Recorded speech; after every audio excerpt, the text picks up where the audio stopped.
Hi, everyone. Welcome. This is Caitlin from grassfedgirl.com. We're so excited. This is a real treat. Today, we're going to have Vanessa Spina from Ketogenic Girl. She is so awesome. She's all the way from Prague. She is a best-selling author. She is a science nerd and a speaker. She has spoken all over the world at different conferences about keto, and now she's interested in doing carnivore. She's been doing it a while, so we're going to be hearing all about her transition and what she's found out about herself and her health journey. So welcome, Vanessa. Hi, Caitlin. Hi, everyone. Thank you so much for inviting me to be on your fantastic show. I love your videos. I watch them whenever they come out. They're so fun and awesome and informative. So it's a real honor to be here. Awesome. I met Vanessa. I went to her book signing a year or two ago, and Jimmy was there. It was really fun. We had a great time getting to know each other, and we stayed in touch since then. So we love to talk all things keto and carnivore, and we kind of are doing a parallel journey, and she's seen the change in me and has noticed that it was a big, because when I saw her I was really stuck with keto, and so we've just been bonded over that. So tell us a little bit about your journey from keto and how you got into keto, and then what made you go carnivore. Yeah, so I was a chronic dieter since I was a little girl. I always had an extra 30 pounds on my body that I just wanted to deal with. And it was not like those high levels, like being over 200 pounds or 300 pounds, but I knew that it was an unhealthy amount of weight for me because I did a lot of I've more recently done body scans, and my body fat percentage was really high. I was actually shocked when I found out. I had my first body scan done and I was 38% body fat. So I went to see a lot of doctors, and people were always like, "You're fine. You don't need to lose any weight," because I carried a lot of my weight on my lower body, and my upper body looked really healthy and normal, but below it was like I was twice the size. And so I really struggled with that. I felt just a lot of embarrassment about my body shape and being so disproportioned. And I wish at that time I had been able to get a body scan done, and I would have been able to show them and say, well, look, over 34% body fat is considered obese. And this is a real health risk for me because, excess fat on the body, there's research from UC Davis that shows it secretes abnormal proteins. And it's not just the body fat that's around the midsection, which we're always told that's the dangerous fat. No, the fat on our hips and our posterior and legs also secrete abnormal proteins. Is also a risk factor for disease later in life. So I was dealing with that, and also just also other aspects of life that made me uncomfortable being that shape, being bigger than all my girlfriends, like down below, never feeling comfortable in shorts or a swimsuit, or just, I felt like I was being held back from like just engaging in regular fun activities. So I was chronically dieting since I think I was about the age of 12 or 13. And I was always reading the best resource for that, which was Cosmo magazine, which was like, just eat lots of fruit and grains and exercise all the time. So I was like running around the neighborhood at night. I was jogging all the time. I was eating all these grains, all this fiber. And over the years, all of that really added up to give me a lot of gut permeability, distension, bloating, pain. I would be doubled over in pain, clutching a wall. I would have so much pain when I was digesting food, and I was chronically bloated all the time. And the pain was so severe, it was terrifying. Like, I thought I was going to have my colon removed, or a section of my colon removed. And at the time, my husband's cousin she was really big into like raw wolf and the paleo scene. And she lived in Denver, and she had come across this thing called gluten, and she did a gluten test. So my husband's like, why don't you just do that test that she did and, see if maybe that's like has something to do with it. So I did the test and my results were off the charts for the antibodies and gluten sensitivity were just crazy. So I was like, okay, let me just try 2 weeks with no gluten. And within 2 weeks, all the pain I had was gone. All the throbbing, that excruciating, like searing pain that I had was gone. And I was like, I was lit. I was like, there is so much more to diet and nutrition than we know. And this is so powerful that just 2 weeks of this could cause this much change. So I started doing that. I started doing a sugar-free approach. I had been doing sugar-free since university when I started doing like Atkins and low carb, but it had crept back in. So I kind of started doing that again. And then I read about intermittent fasting. And I read this really great article. It was in a magazine that I saw, and it was, I'm not sure if you ever heard about this guy who was in England, and he came up with this like up day, down day thing of alternate day fasting. And then I read the Warrior Diet, which was this like intermittent fasting where you would eat one meal a day at night. So I started playing around with that. And then I found keto. And when I put all of that together, I started seeing huge results. Like I lost all the excess weight that I wanted to. I became a fat burner, fat fueled. I fell in love with keto. And my approach to keto has changed and evolved a lot over the years, but it was always a very clean, strict keto. I never did like net carbs. I always did total carbs. And a lot of my plates would be like meat with low starch greens.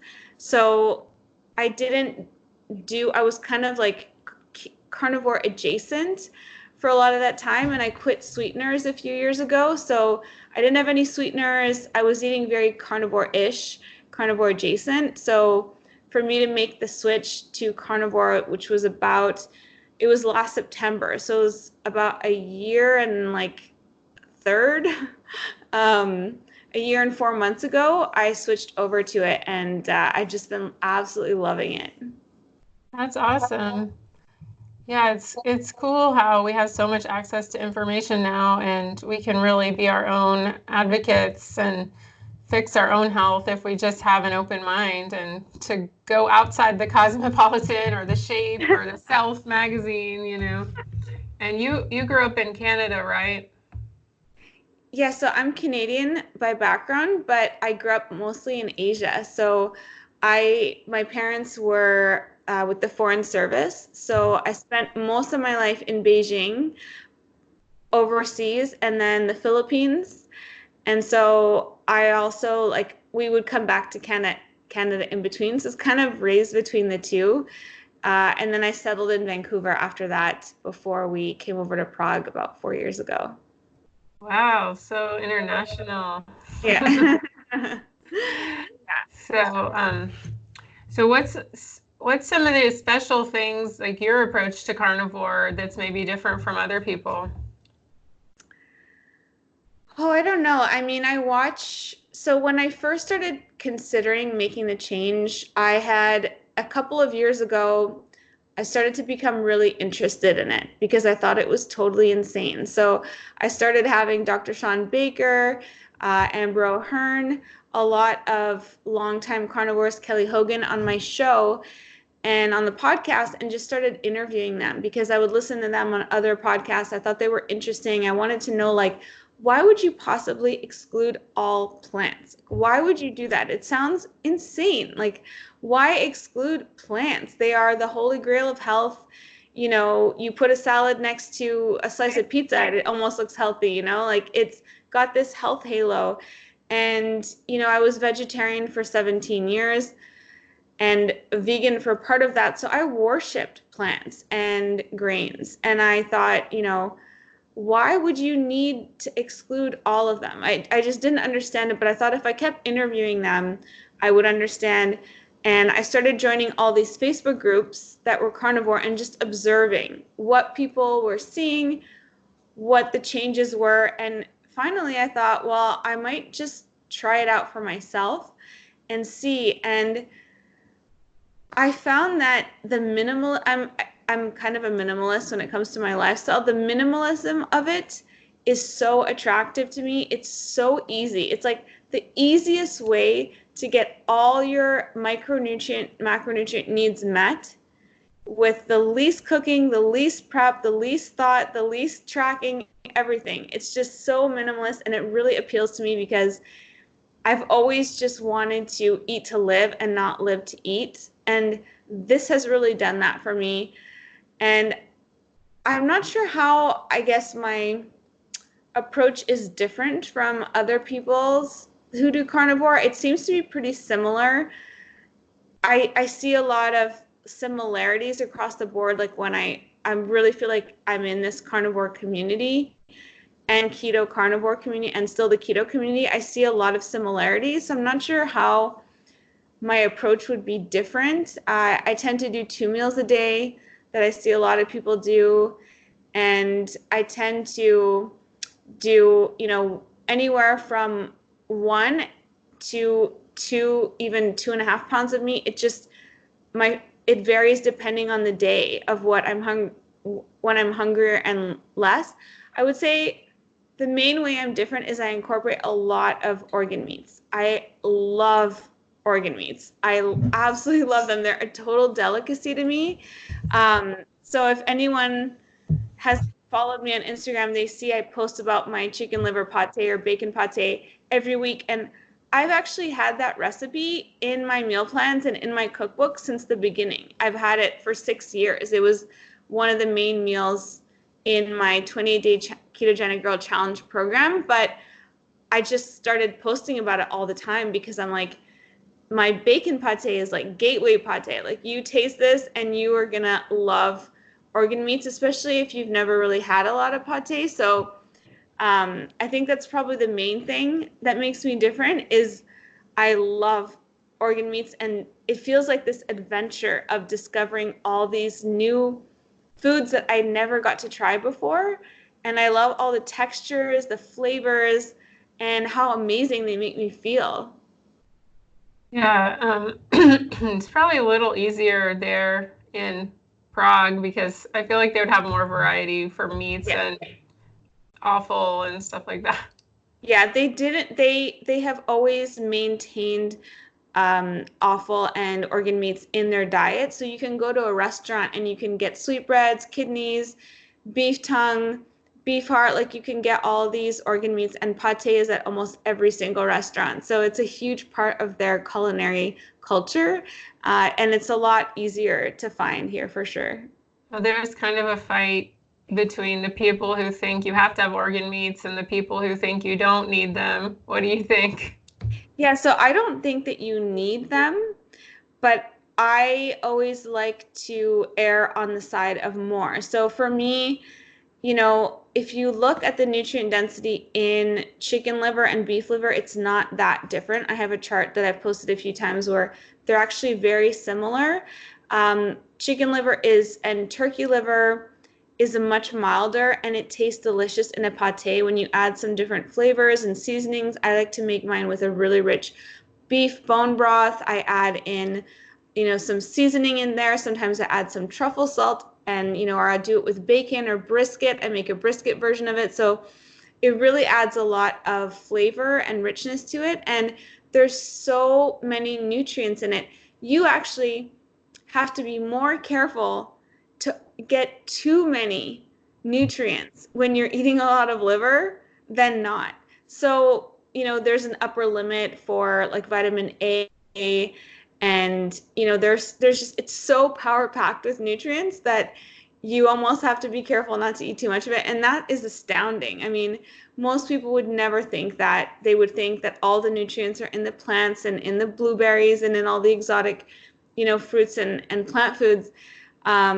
I don't think that you need them because we see so many long-term carnivores who are thriving. I went for lunch with Kelly Hogan in Denver not too long ago, and she just eats her meat cookies, her burgers. Like, She eats 2 pounds of meat a day and she looks amazing and she's so healthy. Her doctor says that she's the healthiest patient she has, and she never eats organ meat. So I don't think you need to have them, but to me, I'm like, you're missing out if you don't try them, because it's carnivore.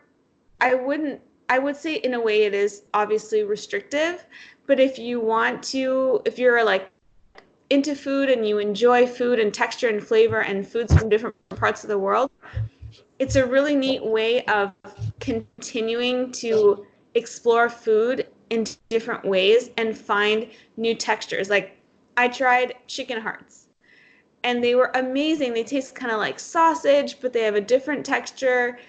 And then I add them into the pate sometimes. Just new cool things that you can try. So to me, it brings variety in as well as bringing in all that nutrition. And I think that if you're coming from paleo and ancestral perspective, it just seems kind of natural to include them anyway. And why not?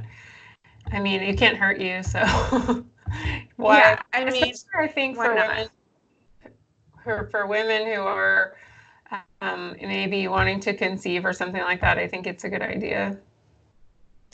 Yeah, I think there might be some issues with the vitamin A if someone is pregnant. You have to check that with your doctor and make sure. But I've posted before about the upper limit. So there's an upper limit that's set, although a lot of this I don't fully believe in, because we're always using these reference ranges, which are based on an elderly population who go and have their blood work done more than anyone else. But there is an upper limit that if you are having it, say every day, about 1 to 2 tablespoons of pate is great. Eating like a whole thing of it every day, it might be excessive. Or if you're having it once a week or every 2 weeks, then you can have like a nice serving of it. I think that's the only real risk of it, is the vitamin A is really, really high. So if you are pregnant, I think you might want to ask your doctor about that. And you can do some research on your own as well. Doctors are so well versed in nutrition. Yeah, I would say ask a low carb keto doctor, someone like Ken Berry or someone who's, a carnivore doctor. I mean, I read that before, but I think, isn't it more to do with taking vitamin A supplements rather than the food? Yes, absolutely. That's why it's just kind of a gray area, and I don't really know for sure. But someone like Dr. Ken Berry or Dr. Paul Saladino probably has a better, They need to go into obstetrics. Yeah, exactly. Well, cool. What do you think about the methionine and glycine ratio thing? In what context? Like how much muscle meat it's in, do you need to balance out with collagen and joints and bone broth and... Yeah, I mean, I make sure to get that stuff in all the time because, it's really important for having a source of antioxidants with glutathione, but making sure that you have really healthy skin, hair, and nails. Collagen is so good for that. I just like to get it in. I think that it's something that you can kind of layer on to your journey. And one of the things for anyone who's starting carnivore, it's like, just eat animal foods to your heart's content and don't worry about any of this stuff, because it's going to overwhelm you. It's going to confuse you for no reason. If you've been doing it for a while, then start looking. Maybe I want to add in some organ meats. Maybe I want to try some pate. Maybe I want to add more collagen or bone broth. Like, I want to play around with these ratios and numbers. Like, leave that for later. Like, don't even worry about that. The most important thing is just eat meat, eat animal foods when you're hungry until you're nicely satisfied, and don't worry about anything else. Like, to me, that is the biggest thing. And I think there's a lot of unnecessary rhetoric about all these things that we don't really need to worry about. And it can become something that is more of an obstacle for people. There's so much information coming at you when you're trying keto or you're trying carnivore, and it's like, the purpose of this is just to keep it simple and like just eat. You know, we're wired as humans to eat and to feast well and to nourish our bodies well. And that's something that I believe is one of the main reasons carnivore is so successful for so many people as a long-term lifestyle. Is you can just eat when you want, you can feast on amazing nourishing food, and you can just get on with your life. And worrying about all that stuff, to me, like can be something fun if you're into that stuff, but don't like let it stress you out. I agree. Well, so on that note, you know, a lot of people coming from keto, they get really wrapped up in macros and counting macros, and they're worried about their protein turning to sugar and eating too much protein. What do you think about that? Yeah, so eating more protein, some people might see a little bit of a bump in their blood glucose. Like I definitely did, especially at first. It tends to level out over time, but it's not something that is bad for you, because what really matters is keeping your blood glucose stable. And that's what carnivore does. If you are eating only protein and fat, your blood glucose is going to be steady Eddie. And it's really these really large fluctuations that eating high carb and processed food diets cause. You know, they cause these spikes and these falls, and they cause this, you know, really wide disparity in the blood sugar. Whereas carnivore, even if you eat a ton of protein, like I've done experiments where I've eaten 180 grams of protein in a day, and my blood glucose was just steady. And you can try it on yourself if you get a continuous glucose monitor, and you'll see that it will stay even. Like it'll go up by about 10 points. You know, sometimes it doesn't even move for me, and I'm like, did I even eat anything? Like it was 85 and it's 85 2 hours later when it's at its peak. So it's, you know, gluconeogenesis is this process where the body makes new glucose from other sources, from either lactate or pyruvate. It can make it from protein. So a lot of the protein that we eat on carnivore can be converted to glucose, but it's not going to spike it. It's just there for you to use as energy, and it's not a bad thing. It's not going to spike your glucose. What's most important is just keeping it even. And if you eat a ton of protein, you will see it won't affect that. If people are having higher blood sugar, I think a lot of the times it's an initial adjustment period.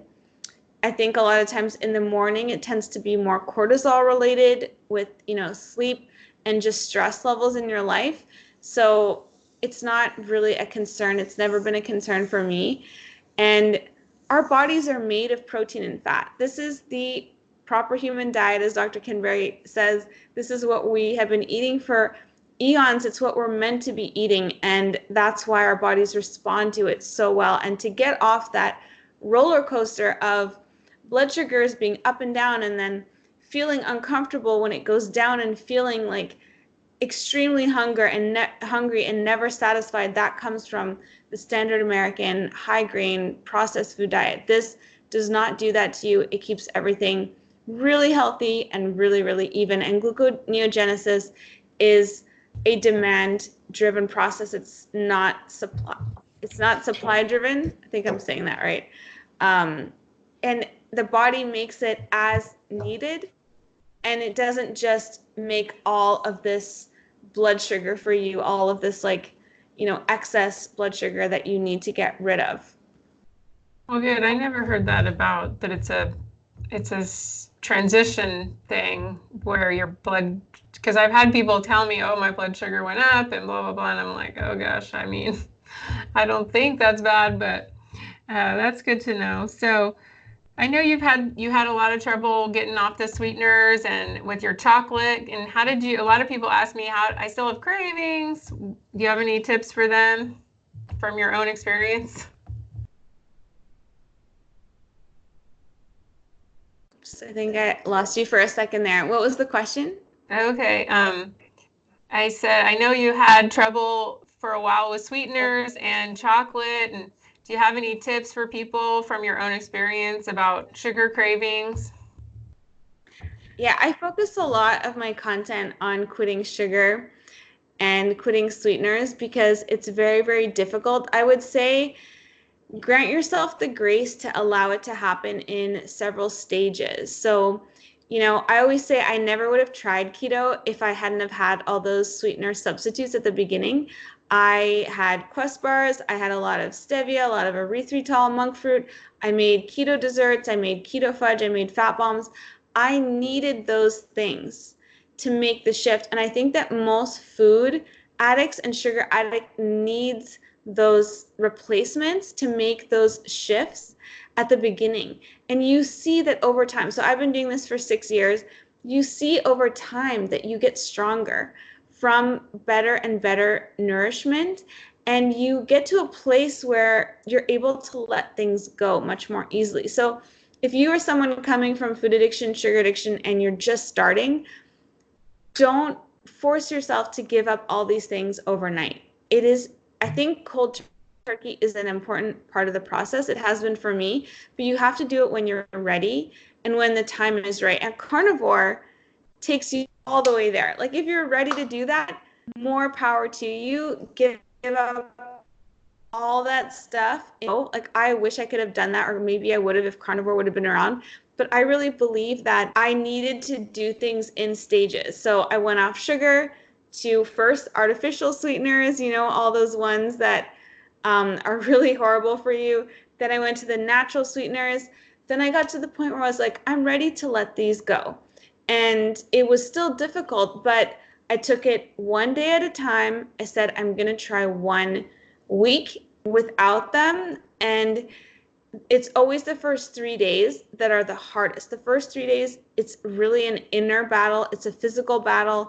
You're used to this reward, this dopamine that you get from it. I think you and I have in common that we would never leave the house without our stevia. And it's something that I would take with me everywhere I went. So there's going to be a physical withdrawal. But once you get past the first 3 days, I found this with everything I've quit, it gets so much easier. It's those first 3 days that are really hard, and you have to know that they're going to be hard, but it's so worth it because on the other side of that is total freedom from them. Like you get to the point where it's no longer a part of your experience of life. You don't think about them. You don't, even if they're right in front of you, it's like they don't exist anymore because you've like moved on. It's like breaking up with like a bad boyfriend. Like in the moment, you're like, I don't know how I can do this. And then later on, you look back and you're like, I don't even think about this person anymore in my life. Like it's a part of my past. It's not a part of my present anymore. So I think that, do it in stages if you need to. Don't criticize yourself for that.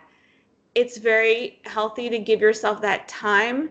If you've been a carb or sugar addict like I was since I was a little kid, it takes some time and it's a process, but whenever you're ready, you can take that next step. And if you're ready to do it all overnight, carnivore is a really great way to do it because you can eat unlimited steak and delicious ribeyes and burgers whenever you're hungry. And you and I talked about how even like if you're having kind of a craving in the evening, like we both did the same thing, like we'd make some scrambled eggs or a burger patty, and then you're just so well fed that the thought of those things just really like fades away. So I think that the key is doing it in stages and making sure that you're really, really, really well nourished so that you are not going to be craving things. Awesome. Well, is there any advice you want to give to people who are maybe thinking about going from keto to carnivore? Some newbie advice? I would say that for me, going carnivore was not about weight loss. It was about health and it was about food freedom. So I think that is a really good place to approach it from, is emphasizing your health and putting that first. I see that some people struggle when they do it for weight loss because a lot of times you won't lose weight because your body composition is shifting. You are gaining a lot of protein, a lot of lean mass. Your bones are mineralized protein. So if your bones are weak, you're going to be refilling those stores with a lot of calcium, phosphorus, and protein. If you've been under muscled, you're going to be rebuilding those muscles. So your weight may even go up because you're shifting your body composition. So I would not worry about the scale, worry more about how your clothes fit and how you feel in your body. But try to keep the focus really on, I'm getting healthy. I am doing this for whatever that motivation is. For me, it's health and for food freedom from food fixation, from food obsession. It's living my life, like I like to say, food sober. And it's very, very empowering, but you really have to understand that you have to put that first and make that central, that it is about strengthening your body, and the scale will lie its face off to you because it doesn't understand body composition. So you can do body scans. If you have a body scan in your city, DEXA body scan, you can see the changes. If you want to see and monitor progress, you can see the changes in your body composition. You will likely see that you're burning fat and you're gaining more muscle. And just go by the fit of your clothing and how good you feel, because that's really the most important thing. And the scale, it's a measure of electrolytes, it's a measure of your bones, your muscle, and all of that is really going to shift and change a lot when you do carnivore. So it might be frustrating to some people at the beginning because they don't see that continuous movement lower, but that's okay. Like Kelly Hogan looks fantastic. She weighs 140 pounds. She looks so healthy. She's brimming with health, and she's very fit too. And she doesn't worry about the scale. It's not something important to her anymore because she knows that it's just about maintaining your weight. It's a very easy way to maintain your weight, to get healthy and lose a lot of inflammation that can actually change your appearance quite a bit too. Yeah, I mean, I noticed that a lot. My face changed, and it was like, what? Oh, yeah. And like you see a lot of people with the carnivore, they have these little cheeks right here that they didn't used to have. So, and I think I've never noticed that. Yeah, and I mean, people tell me all the time, scale's going up, and I'm like, stay off the scale. It's not your friend. And so what is that because I think so many of us are undernourished, malnourished from all the dieting we've done. And so does that mean that they're building muscle, they're building bones again, they're avoiding osteoporosis, things like that?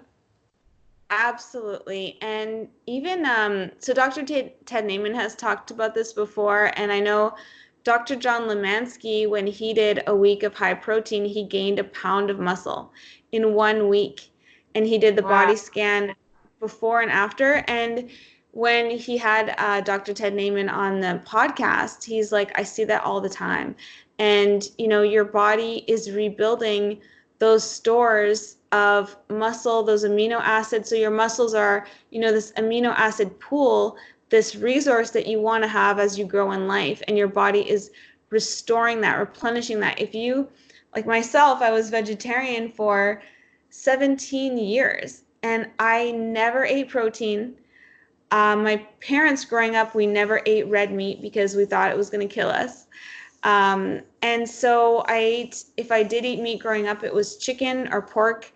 Not a lot of it though. It was always more of like a garnish or like, small little pieces. And so for me, having dieted and coming from vegetarianism, and a lot of people notice this at first, if that's their background, that when they start carnivore, they just want to eat all the meat. And you may have really low iron levels, you can have your ferritin levels tested, but you are replenishing that. You're replenishing all of that your body needs.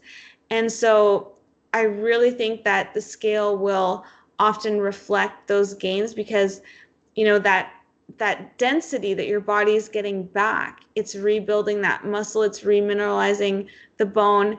And so it's probably you're still burning fat while you're doing this because you're not taking in foods that spike insulin, and insulin is the hormone that tells your body to store fat. You're really keeping it steady. And when you have a stable glucagon to insulin ratio, your insulin does not spike when you eat a lot of protein. So you're keeping your body in more of a sort of fasted-ish state, more of a post-absorptive state more of the time. And so your body's not going to be making fat, storing fat, it's going to be using fat.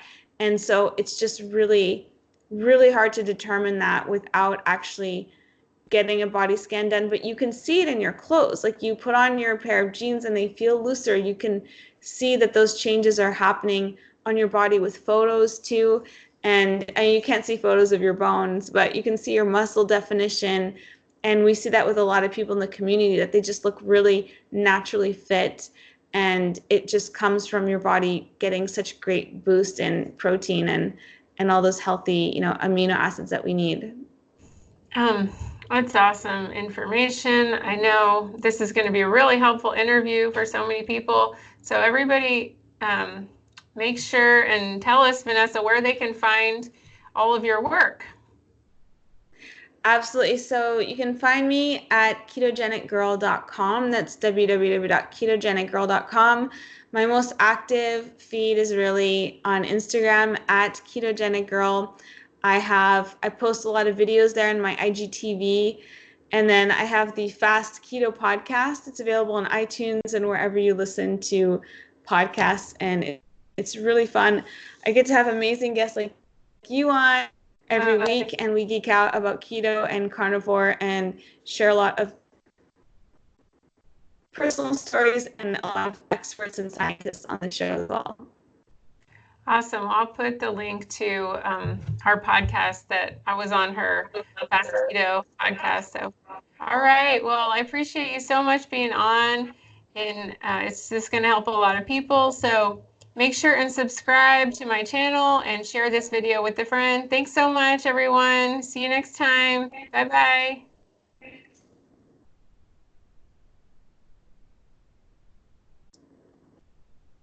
Awesome. I hope the connection was okay on your side.